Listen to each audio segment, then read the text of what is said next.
जन अभियान के तहत प्रदेश के तकरीबन 1100 से ज़्यादा गांव, सभी कस्बे और सभी शहरों के हेडक्वार्टर्स पर जो जाने का प्रोग्राम हमने बनाया हुआ है, उसमें सिरसा जिला पूरा होने के बाद फतेहाबाद जिले के रतिया और अब टोहाना के कार्यक्रम चल रहे हैं। कल फतेहाबाद हल्के के कार्यक्रम हैं। बहुत अच्छा रिस्पांस इस नए अभियान को हमारे एक ऊर्जा के तौर पर मिल रहा है। हर वर्ग की आज जो दिक्कतें हैं, चाहे किसान से जुड़ी हों, चाहे व्यापारी से जुड़ी हों, चाहे कर्मचारी से जुड़ी हों, चाहे कमेरे वर्ग से जुड़ी हों, चाहे नौजवान की समस्याएं हों, हर वर्ग की समस्याओं को जननायक जनता पार्टी बड़ी मजबूती से उठा रही है। विपक्ष की भूमिका में जहां कांग्रेस के लोगों को होना चाहिए, आपके तो यहाँ खुद कांग्रेस के विधायक हैं और उस भूमिका को कांग्रेस के लोग तो नहीं निभा पा रहे, बल्कि जननायक जनता पार्टी पहले दिन से, जब से चुनाव हुए हैं, उसको बड़ी बखूबी निभा रही है। जिसका परिणाम ये रहा कि आपने देखा 2 बड़ी रैलियां, पहले 9 दिसंबर की रैली, फिर 13 मार्च की रैली में जो जन सैलाब उमड़ करके आया, और अब भी जहां हम जा रहे हैं, बड़ी भागीदारी लोगों की इस बात की गवाही दे रही है कि वैकल्पिक तौर पर जो राजनीति भविष्य में जन्म लेगी, उसमें जननायक जनता पार्टी की बड़ी भूमिका होगी और भारतीय जनता पार्टी के विकल्प के तौर पर हम बड़ी मजबूती से खड़ा हैं। व्यक्ति हैं, शहर के माने जाने व्यक्ति हैं, अच्छे व्यवसायी हैं और पूरे शहर में इनकी एक अपनी पहचान है। तो मुझे बड़ी खुशी है आज इनसे मिलने का अवसर मिल रहा है और हमारा एक जो है ना जुड़ाव रहा और अब आगे और मजबूती करें। भारतीय जनता पार्टी के प्रदेश अध्यक्ष को बदला है क्या? नहीं, वो तो उनकी अपनी प्रक्रिया है।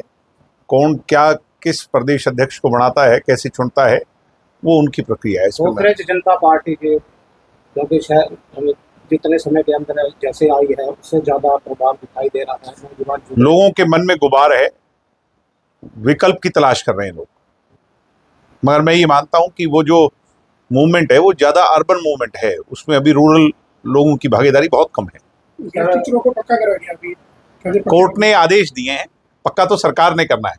आज मैंने सुबह ही सरकार से मांग की, आज आपके माध्यम से पुनः मांग करता हूं कि गेस्ट टीचर्स की जो 12,000 की संख्या है, उन्हें तुरंत प्रभाव से नियमित किया जाए और उनकी जो पुराने एरियर्स हैं, जो उनकी पुरानी सारी ड्यूज हैं, वो सारे दे करके उन्हें सुचारू रूप से लगाया जाए। लंबे समय से नगर परिषद के जो सफाई कर्मचारी हैं, मांग कर रहे हैं, ग्रामीण सफाई कर्मचारी हैं, वो काफी समय से हड़ताल पर दिखाई दे रहे हैं, लेकिन सरकार उनकी मांग नहीं। सरकार की सोच ही नहीं है, सरकार सिर्फ उलझा के रखना चाहती है। सरकार अपने किए हुए वायदों पर पूरा नहीं उतर रही। जो मैनिफेस्टो में बीजेपी के वादे हैं कर्मचारियों को लेकर के या गेस्ट टीचर्स को लेकर के, सरकार उन्हीं बातों को मान ले तो भी बहुत भला हो जाए। सर, एक समय था जब बीजेपी पार्टी काफी ऊपर उतर आई थी और सरकार के साथ गठबंधन में सरकार बनाई, और उसके बाद आप कहीं ना कहीं कमजोर दिखाई। ये उसके लिए संगठन को मजबूत करने के लिए दिन और रात प्रभावी तौर से हम सब लोग लगे हुए हैं। जेजेपी का कार्यकर्ता मजबूत है। आज भी जो जेजेपी का कार्यकर्ता है, हो सकता है कि वो अकेला पड़ गया है, मगर वो हार नहीं मानेगा। उसने ये दिखा दिया, निरंतर वो मेहनत से नए लोगों को पार्टी के साथ जोड़ने को लगा हुआ है। पिछले चुनाव में निश्चित तौर पर हमारा रिजल्ट जो है वो अनुकूल नहीं रहा, मगर अब हम जो है, मैं कहा जैसे आपको कि विपक्ष की भूमिका और मैदान में जो नजर आएगा वही आगे राजनीति में चमकेगा और उस भूमिका को जेजेपी बड़ी अच्छी बखूबी तौर पर निभा रही है। पेट्रोल और डीजल की दाम भी बढ़ रही है, लेकिन पेट्रोल और डीजल जो है, ये सरकार की बेकायदगियां, सरकार की गलत पॉलिसियां, उसके कारण बढ़ रहे हैं। हमारा रिजर्व कितना है? एक तरफ मोदी जी, जब ये लड़ाई शुरू हुई तो मोदी जी कह रहे थे हमारे लोगों को चिंता करने की 1 साल भर भी जरूरत नहीं है, और फिर कुछ ही दिनों के बाद 7 रुपए से ज्यादा तेल के दाम बढ़ाने का काम इन लोगों ने किया। यानी ये साफ दर्शा रहा है कि ये लोग तैयार नहीं थे। इतने बड़े क्राइसिस, और क्राइसिस अभी तो और गहरा रहा है जो सुनने में आ रहा है। तो कल को ये दाम और बहुत ज्यादा बढ़ जाएंगे तो इसकी चोट जो है वो सबसे ज्यादा गरीब और मिडिल क्लास पर पड़ेगी। प्रधानमंत्री आर्थिक मंदी का जो बताया जा रहा है, आपको मंदी आई क्या? ये तो आए ना आए, मगर सरकार की प्रिपरेशन क्या है, सरकार की तैयारी क्या है? सरकार की तैयारी नहीं है। सबसे बड़ी चिंता की बात ईरान से नहीं है, हमें हमारी सरकार से है कि वो कितनी तैयार है। आज गांव के अंदर जो बैंक हैं वो खाली पड़े हैं, कहीं 2,000, 4,000, 5,000 से पेमेंट नहीं हो पा रही, तो बहुत ज्यादा चिंता का विषय है। प्रधानमंत्री की तैयारी में सरना को लाभ ऐसा है कि उसके पीछे उनका क्या तथ्य है, ये तो वो ज्यादा बेहतर बता सकते हैं, मगर मैं ये मानता हूं कि सरकार को किसी भी तरह के ऐसे हालात के लिए प्रिपेयर होना चाहिए उसके लिए लोगों पर बोझ ना पड़े। आज ईरान में कितनी महंगाई बढ़ी जहां युद्ध हुआ, आज अमेरिका में कितनी महंगाई बढ़ी, और जहां युद्ध नहीं हुआ वहां कितनी महंगाई बढ़ी। इन्हीं दरों से आप पता लगा सकते हो कि हमें किस ओर धकेला जा रहा है। आप अक्सर हरियाणा के अंदर घूमते रहते हैं, हरियाणा के अंदर किस प्रकार से विकास दिखाई दे रहा है? क्या चलो, आप ये बात तो स्वीकारते हैं कि हम घूमते रहते हैं ये अच्छी बात है कि हम घूमते रहते हैं और लोगों के बीच में रहते हैं, तो लोगों की आवाज भी उठाते हैं।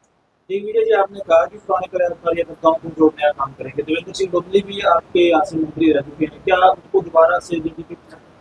नहीं, ऐसा है कि मैं कार्यकर्ताओं की बात कर रहा हूं, उन लोगों की नहीं जो एन मौके पर आकर के जननायक जनता पार्टी के बैनर तले पदों पर पहुंच गए। हम साधारण कार्यकर्ताओं की बात कर रहे हैं, उनको जोड़ते रहे। पिछली बार विधायक का चुनाव लड़ चुके वो भी आपके साथ नजर नहीं आ रहे हैं, क्या कारण है? ऐसा है कि कोई किसी की निजी मजबूरी हो सकती है, सब लोग हमारे साथ हैं, सब पार्टी के अंदर हैं और मजबूती से लगे हुए हैं। आप ये देखो कि आज सबसे ज्यादा फील्ड के अंदर किसकी एक्टिविटी है? एचटेट के मामले में किसकी थी? एचपीएससी के मामले में किसकी थी? किसान मंडियों में परेशान हुआ तो किसकी एक्टिविटी हुई? तो एक्टिविटी जिसकी होगी जनता उसी की ओर आकर्षित होगी। बुजुर्गों की हम बात करें तो बुढ़ापा पेंशन के लिए दफ्तर में कुतरे खानी पड़ रही है। हम जब सत्ता में थे तो पेंशन की समस्या नहीं थी, हम जब सत्ता में थे तो मंडियों के अंदर खरीद की समस्या नहीं थी, 72 घंटे में पेमेंट की समस्या नहीं थी। तो बहुत सारी चीज़ें हैं जो बीजेपी अब सरकार किसानों को मंडियों के बाहर खड़ा कर करके उनके अंगूठे लगवा रही है, उन्हें प्रताड़ित कर रही है। आपकी परिवार पहचान पत्र में जो फैमिली इनकम है उसके तहत लोगों को परेशान किया जा रहा है, बहुत सारी समस्याएं। आगे कार्यकर्ता को जोड़ने के लिए पार्टी किस प्रकार ये जन अभियान, ये जो अभियान है ये इसीलिए ही है, और ऐसे ही पार्टी अलग अलग प्लेटफॉर्म पर अलग अलग अभियान चलाएगी। अगले 3 साल एक भी दिन हम घर नहीं बैठेंगे, जनता के सरोकार से जुड़े मुद्दों पर लोगों के बीच में उठाएंगे। सर, प्रदेश के मुख्यमंत्री जो साइकिल पर दिखाई देते हैं, क्या वो प्रोपेगेंडा करते हैं, ड्रामा करते हैं, आगे साइकिल चलाते हैं, पीछे गाड़ियों का काफिला चल रहा होता है।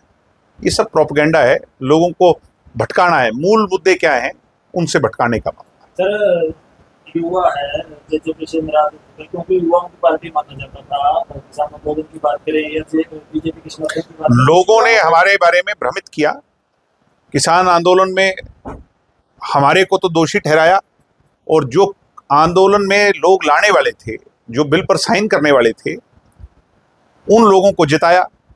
आप ये देखो कि बीजेपी अगर इतनी माड़ी थी तो 40 से 47-48 पे कैसे पहुंच गई? उचाना जैसी सीट कैसे जीती?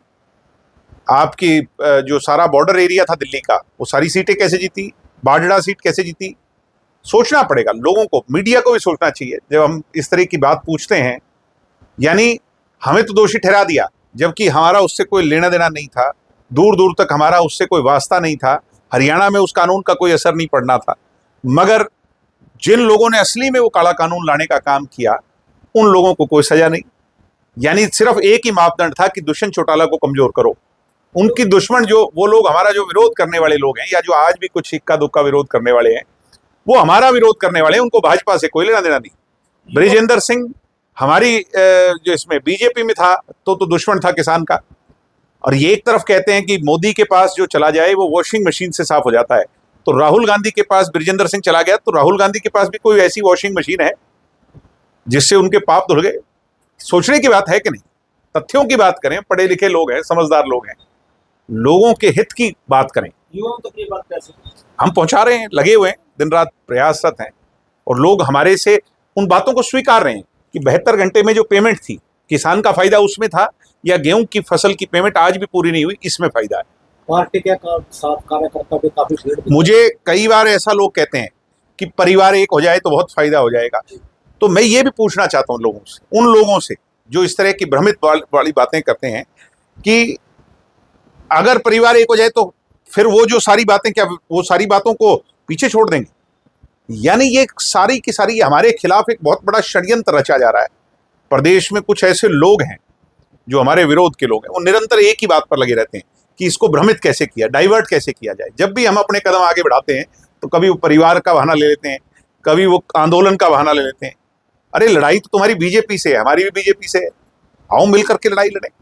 दुष्यंत जी ने कितनी समझदारी से एक बात कही कि आने वाले समय में जो हालात देश के हैं उसमें राजनीतिक दल, छोटे छोटे राजनीतिक दलों को आगे संगठित होने की बात सोचनी चाहिए, आपस में नहीं लड़ना चाहिए। पार्टी के साथ एक बार पहले बड़ा काफिला, क्या लगता है कि कार्यकर्ता अभी आप खुद ही तो ये कह रहे हैं कि हम फील्ड में नजर आते हैं, अब आप थोड़े दिनों के बाद ये भी कहोगे कि काफिला भी जुड़ता जा रहा है। अकेला जब चलता है आदमी तो धीरे धीरे सब लोग जुड़ते जाते हैं। मैं मामला हुआ था काफी अभी तक वो मामला कोर्ट के अधीन है, कोर्ट पे जो अधीन मामला होता है उस पर कोई टिप्पणी नहीं की जा सकती। एक बात तो समझने की है कि जो हाई कोर्ट ने उसको एक्सेप्ट किया, यहीं से पता चल गया अनियमितताएं जरूर थी, नहीं तो हाई कोर्ट में इस लेवल के मामले सेशन कोर्ट में जाते हैं, हाई कोर्ट में नहीं जाते। हाई कोर्ट ने जो जो जो जो नोटिस जारी हुए, एसपी लेवल तक के अधिकारियों के नोटिस जारी हुए, और वो एसपी तो यहाँ रह करके, जिस एसपी की मैं बात कर रहा हूँ जैन साहब की, उसने तो यहाँ रह करके कितनी गुंडागर्दी की। आपको पता है यहाँ रतिया के अंदर कितने लोगों पर झूठे मुकदमे दर्ज किए, उन पर भी उनमें एफआईआर में नाम तक भी आया। तो ये तो उस व्यक्ति का बैकग्राउंड ही बता रहा है कि वो किस तरह का आदमी है। सरकार के हाथों में खेलकर, जो स्टेट की एजेंसीज के हाथ में खेल करके एक पूरा प्रायोजित मामला था। सर, टोहाना विधानसभा क्षेत्र आपने देखा कल की एक तस्वीर भी जारी हुई कि जो वाइस चांसलर है, वाइस चांसलर क्या नाम है, नहीं जो बिश्नोई है, नरसी बिश्नोई, तो वो कल आरएसएस के प्रोग्राम में था, उसकी फोटो और वीडियो जारी हुई। तो मैं एक बात पूछना चाहता हूं कि मुखर्जी के नारे लगाना हरियाणा में अलाउड है, तो चौधरी देवीलाल के नारे यूनिवर्सिटियों में क्यों नहीं गूंज सकते? बाबा साहब के नारे क्यों नहीं गूंज सकते? जिन लोगों का हमारे इलाके के संघर्ष से कोई लेना देना नहीं, आज उनके पाठ पढ़ाए जा रहे हैं, हमें उनकी गाथाएं सुनाई जा रही हैं, आरएसएस की विचारधारा को लागू किया जा रहा है। और जबकि हरियाणा के निर्माण और हरियाणा की जो संघर्ष की लड़ाई है, इसमें तो इन आरएसएस, विश्व हिंदू परिषद और इन लोगों का कोई दूर दूर तक वास्ता नहीं। टोहाना विधानसभा क्षेत्र की बात करें, टोहाना विधानसभा क्षेत्र के लोग देखते हैं कि विधायक के पास जाए काम करवाने के लिए, या ये आपस में लड़ रहे हैं सारे। आपके यहाँ पे तो एक और क्लैश है, आपके यहाँ पे सबसे बड़ी समस्या ये है कि बीजेपी के अंदर ही बीजेपी से लड़ाई हो रही है। सुभाष बराला जी का और इनका दूसरों का आपस में नहीं बनता। और ये तो सुनने में, पता नहीं आपको ज्यादा पता है, मुझे तो नहीं पता, जो कांग्रेस के जो विधायक हैं आदरणीय हमारे परमवीर जी ने कहते हैं इस बारी बीजेपी को वो अपना वोट देने के चक्कर में कैंसिल करवाया। तो चर्चा है लोगों में कि क्या ये भी सम्मिलित थे, क्योंकि रतिया वाला विधायक तो साफ ही हो गया, तो कहते हैं इनका भी नाम बहुत ज्यादा आ रहा है। अब मुझे नहीं पता कि सच्चाई क्या है, मगर चर्चा है कि उनका वोट भी कैंसिल हुआ है। दिग्विजय जी, युवाओं की अगर बात करें, सबसे पहले स्टार्टिंग में आपकी पार्टी आई थी कि यमुना पार, बीजेपी यमुना पार, लेकिन 10 सीट आने के बाद 10 सीट में यमुना पार होती, तो ऐसा नहीं होगा। 10 सीट में यमुना पार का कौन सा फॉर्मूला है, आप ही बता दो। आगे ऐसा नहीं होगा, क्योंकि आप मैं आपसे ही पूछ रहा हूँ, आपका बीजेपी को यमुना पार मैं आपके सवाल से बिल्कुल सहमत हूँ जी। आगे ऐसा तो नहीं होगा। मैं आपके सवाल से सहमत हूँ, आप मेरे सवाल से भी तो सहमत हो जाओ। मैं ये पूछ रहा हूँ कि मुझे फॉर्मूला तो बता दो कि 10 सीट से किसी को यमुना पार कैसे भेजा जाता है। जी, नारा तो ये हाँ, तो हमने तो कांग्रेस को दिया था ना खुले तौर पर, तो क्यों नहीं करवाया यमुना पार उनने? क्यों जो भूपेंद्र हुड्डा उस डील से पीछे हट गए जब हमने सरकार बनाने के लिए उन्हें ऑफर दिया था? आप मेरे से सवाल क्यों पूछते हो? उनसे भी तो पूछो। अगली बार हुड्डा साहब यहाँ पर आए, कांग्रेस के लोग आए, तो उनसे भी सवाल पूछो।